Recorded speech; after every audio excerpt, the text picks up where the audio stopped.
สบายดีทุกคนมีโจรวัยรุ่น2คนได้ดึงกระเป๋าของชาวบ้านอยู่เขตแคมป์ของนครเวียงจันทน์แต่บังเอิญถูกพลเมืองดีเห็นแล้วก็ไล่ติดตามจับเอาจนได้แล้วก็เพื่อเอาไปส่งให้เจ้าหน้าที่ดำเนินคดีตามระเบียบกฎหมายของบ้านเมืองแต่โจร2คนได้ขอร้องผู้พลเมืองดีที่จับหั้นเนาะขอร้องให้เขาเจ้าขอปล่อยตัวเพราะว่าตัวเองยังน้อยแล้วก็ครั้งนี้เป็นครั้งทำอิฐแล้วก็เป็นครั้งที่5ก็เฮียนเฮ็ดไปญ้อนบ่มีเงินเส้นทางตันถ้าปล่อยตัวตัวเองจะบ่เฮ็ดอีกแล้วขอร้องขอปล่อยตัวซะท่านเห็นคลิปแล้วก็ได้เห็นคำเว้านี้ท่านคิดว่าแนวใดไปเบิ่งคลิปกันเลยพี่น้องได้จนแล้วมีเงินเฮ็ดได้อุปกรณ์เฮ็ดจังซั่นบ่มีเงินหลังคันเขาเจ้าลมมาเจมมาได้สุดเขาก็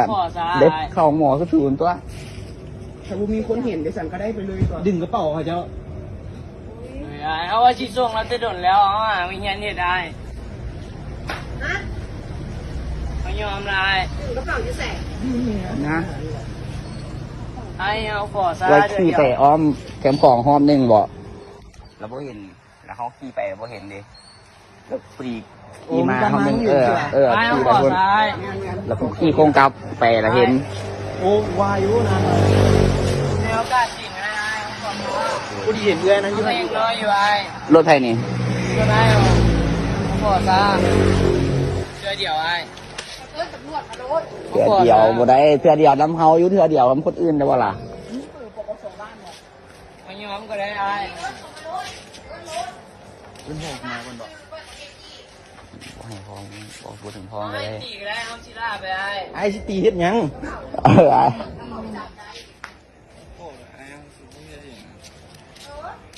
อะไรตัวเฮ็ดตัวบ่คือก่อนเนาะโมล้างกันเลย คันเขาเจ็บเขายังเป็นอย่างอีกเด้วันนี้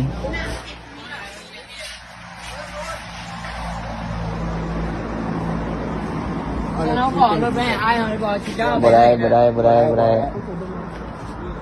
เอาย้อมถึกจำนายเอารถไปให้เอาก่อนเลยบอก รถเป็นบุกเกี่ยวดอกสุดๆจำหั่นน่ะเขาบ่ได้เอารถไปเอาย้อมถึกจำเอารถไปให้เอาก่อนเลยบอกบ่ได้คือว่า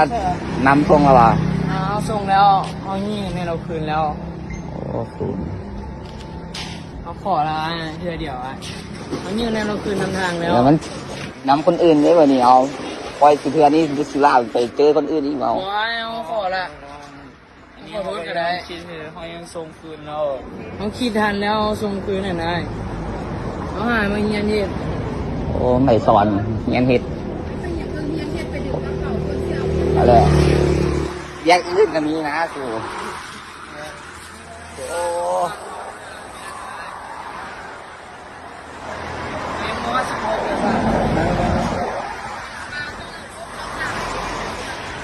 แล้วว่าสิเป็นคลิปที่เฮาเห็นนี่คือคลิปเด็กน้อยวัยรุ่น2คนก่อเหตุดึงกระเป๋าอยู่สี่แยกไฟแดงวิทยาลัยลาวเยอรมันวันที่5กันยายน2025เวลา 3:50 นาทีเกิดเหตุหญิงสาวคนหนึ่งถูกเด็กน้อยวัยรุ่น2คนดึงกระเป๋าอยู่สี่แยกไฟแดงวิทยาลัยลาวเยอรมัน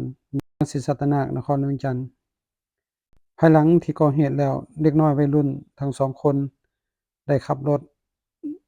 หนีไปทางแคมป์ของแต่หนีบ่รอดถูกพลเมืองดีติดตามไล่จับได้อยู่เขตธาตุขาวและส่งตัวให้กับเจ้าหน้าที่นำไปสืบสวนสอบสวนเพื่อดำเนินคดีตามระเบียบกฎหมายของบ้านเมืองแต่ตอนที่พลเมืองดีกำลังจับตัวอยู่หั่นเด็กน้อยทั้ง2คนได้ขออ้อนวอนให้พลเมืองดีดังกล่าวขอให้ปล่อยตัวเจ้าของเพราะว่าเจ้าของยังเป็นเด็กน้อยและก็ขอเฮ็ดเป็นครั้งสุดท้ายแล้วก็สิบ่เฮ็ดอีกแล้วก็ครั้งนี้เป็นครั้งทำอิฐแล้วก็เป็นครั้งที่5ก็เฮียนเฮ็ด เฮ็ดไปเพราะบ่มีเงินแล้วก็และทางตัน นี่คือคำอ้อนวอนของโจรเด็กน้อยทั้งสองคน เพื่อจะให้พลเมืองดีที่ถูกจับเขาเจ้าหั้นอยากให้ปล่อยตัวเนาะถ้าท่านได้ฟังแล้วท่านมีแนวคิดแนวใดก็กรุณาคอมเมนต์ได้อยู่ใต้คอมเมนต์ในช่องของไอ้นกผสมนี่ก็ได้เนาะเอาพอได้เข้ามารับชมก็อย่าลืมกดไลค์กดแชร์กดแจ้งเตือนในช่องของไอ้นกผสมได้เด้อ